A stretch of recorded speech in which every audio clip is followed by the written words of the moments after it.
రాశుల పరంగా ఎలా ఉంటుందండి? సో ఈ సంవత్సరము ఫస్ట్ రాశుల కంటే ముందు మనం మాట్లాడుకోవాల్సింది ఏంటి అంటే ఈ సంవత్సరము రైలు ప్రమాదాలు, అగ్ని ప్రమాదాలు, వాహన ప్రమాదాలు, అలాగే జన సమీకరణలు ఉన్న చోట, భక్తులు గుమిగూడే చోట, జన సాంద్రత ఉన్న చోట, అది సినిమా థియేటర్లు అవ్వచ్చు, భక్తికి సంబంధించిన ఏరియా అవ్వచ్చు, సో మార్కెట్లు అవ్వచ్చు, మాల్స్ అవ్వచ్చు, వాటిల్లో పెను సంచలనాలు ఈ సంవత్సరం జరిగే అవకాశాలు ఉన్నాయి. ఆర్థిక నష్టము అంటే ఆస్తి నష్టము, జన నష్టము ఉండేటువంటి అవకాశాలు ఉన్నాయి. కాబట్టి జనాలకు చెప్పే విషయం ఏంటంటే భక్తి పేరుతో జనాలు లేనటువంటి ప్లేస్కి వెళ్ళండి. ముక్కోటి ఉంది, ఖాళీగా ఉన్న వెంకటేశ్వర గుడికి వెళ్ళండి హ్యాపీగా. ఆ దేవుడికి డబ్బులు ఇచ్చిన వాళ్ళు అవుతారు, పంతులకు డబ్బులు ఇచ్చిన వాళ్ళు అవుతారు, గుడికి 4 రూపాయలు ఇచ్చిన వాళ్ళు అవుతారు. అట్లనే జనాలు లేనటువంటి ప్లేసుల్లో పుష్కరాలకు వెళ్ళండి ఈ సంవత్సరము. సో జన సాంద్రత ఉన్నటువంటి ప్రదేశాలను ఈ సంవత్సరం అవాయిడ్ చేయడానికి ప్రయత్నం చేయండి.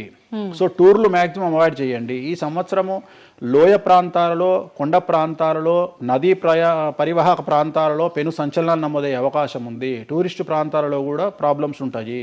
ఈ సంవత్సరం భారతదేశంలో కొన్ని ప్రదేశాల్లో మత కల్లోలాలు రేగేటువంటి అవకాశం కనిపిస్తూ ఉంది, కర్ఫ్యూ విధించేటువంటి అవకాశం కనిపిస్తూ ఉంది. సో ఇవన్నీ కూడా ఈ సంవత్సరం చాలా తీవ్రంగా ఉండబోతా ఉన్నాయి. సో జాగ్రత్తలు వహిస్తే మంచిది.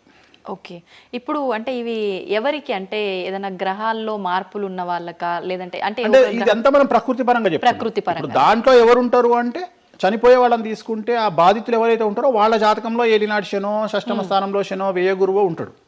సో మనం వాళ్ళే అని చెప్పలేం కదా, అక్కడికి పోయిన వాళ్ళల్లో వాళ్ళు ఉంటారు. ఎవడైతే నష్టజాతకుడు ఉంటాడో వాడికి ఆ ఇన్సిడెంట్ జరుగుతుంది. సో ఇది ఓవరాల్ గా సంవత్సర ప్రిడిక్షన్ అంటారు.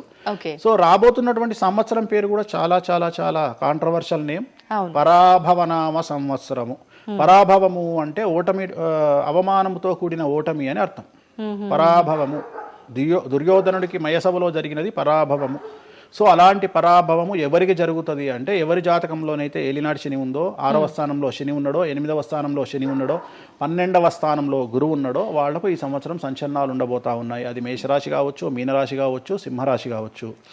సో ఇలాంటి వారికి ఈ సంవత్సరం పెను సంచలనాలు ఉండేటువంటి అవకాశాలు ప్రస్ఫుటంగా కనిపిస్తా ఉన్నాయి. సో ఇది ఓవరాల్ గా సంవత్సర ఫలితము. మీనరాశి వారికి ఈ సంవత్సరం జన్మ శని నడుస్తూ ఉంది. జన్మ శని చాలా డేంజరస్ గా ఉండబోతా ఉంది.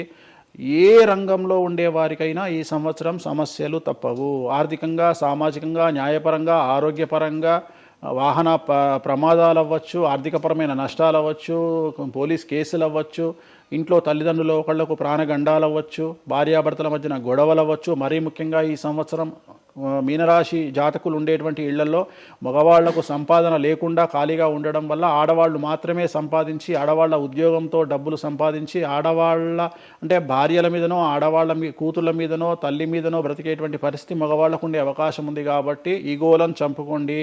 సో ఆడవారి మీద బ్రతకడానికి సిద్ధపడండి, కష్టపడండి, మానసికంగా సంసిద్ధులుగా ఉండండి. అంటే అలాంటి ఒక కండిషన్ ఈ సంవత్సరం ఉండబోతా ఉంది. ఈ ఒక్క సంవత్సరాన్ని కనుక మీరు దాటగలిగితే మీ జీవితంలో మంచి మంచి మంచి పొజిషన్లకు వెళ్తారు. సో నలుపు రంగు దుస్తులకు దూరంగా ఉండండి. రాత్రిపూట ప్రయాణాలు చేయకండి. వాహన ప్రమాదాలు జరిగే అవకాశం కనిపిస్తూ ఉంది. జన సమూహం ఉన్నటువంటి ప్రాంతాలకు వెళ్ళకండి. సో జాగ్రత్తలు తీసుకోండి. నలుపు రంగు దుస్తులకు దూరంగా ఉండండి. తిరునల్లా శనీశ్వర ఆలయంలో ప్రత్యేకమైన శని పూజ నిర్వహించడం ద్వారా సమస్యల నుండి బయటపడతారు.